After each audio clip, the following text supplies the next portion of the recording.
हर साल की तरह कुणाल काली पूजा की छुट्टियों में अपने मामा के गांव आता था। उसके मामा के घर में बड़े धूमधाम से पूजा होती थी। वो गांव बिल्कुल शांत था। चारों तरफ जंगल, नदी के किनारे एक छोटा सा ग्रामीण महल। पहली नज़र में सब कुछ आम, शांत और निर्दोष लगता था। लेकिन इसी गांव के अंदर छुपा था एक भूतिया अतीत। गांव के एक कोने में था एक पुराना टूटा फूटा जमींदार का हवेली, जो कई साल पहले ही सुनसान हो चुकी थी। लोग कहते थे कभी इस घर का मालिक एक कुख्यात जमींदार था जो माँ काली का तांत्रिक साधक था। दिन रात वो मंत्र, यज्ञ और अंधकार शक्तियों की उपासना में डूबा रहता था। उसके मरने के बाद से कोई भी उस हवेली के पास नहीं जाता। गांव वाले कहते हैं आज भी उस हवेली में उस जमींदार की आत्मा भटक रही है। एक शाम कुणाल के मन में जिज्ञासा जगी और वो उस पुरानी हवेली के अंदर चला गया।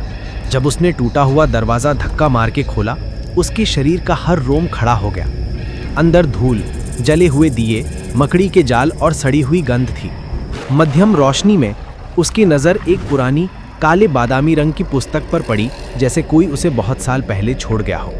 उसके कवर पर लिखा था शमशान तंत्र और काली साधना के गुप्त रहस्य। कुणाल ने वो किताब उठाई। उसे नहीं पता था उसका ये जिज्ञासा ही उसकी जिंदगी की सबसे बड़ी गलती होने वाली है।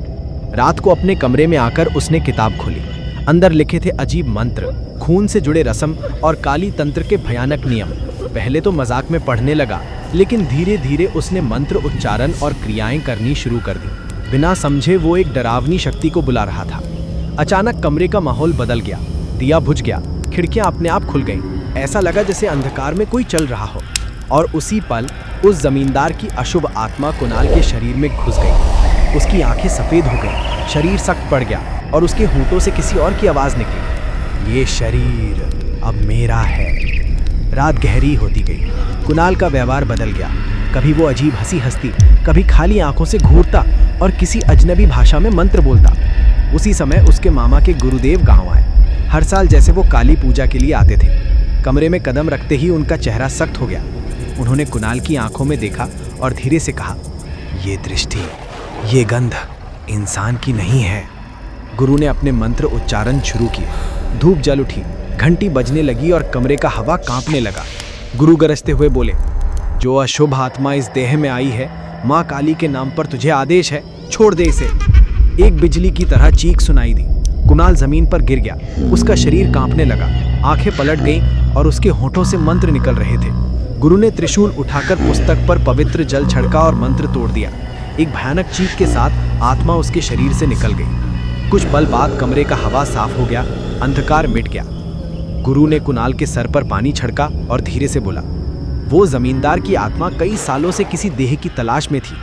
आज तेरी जिज्ञासा ने उसे मौका दिया। याद रख, तंत्र कोई खेल नहीं, ये एक आग है।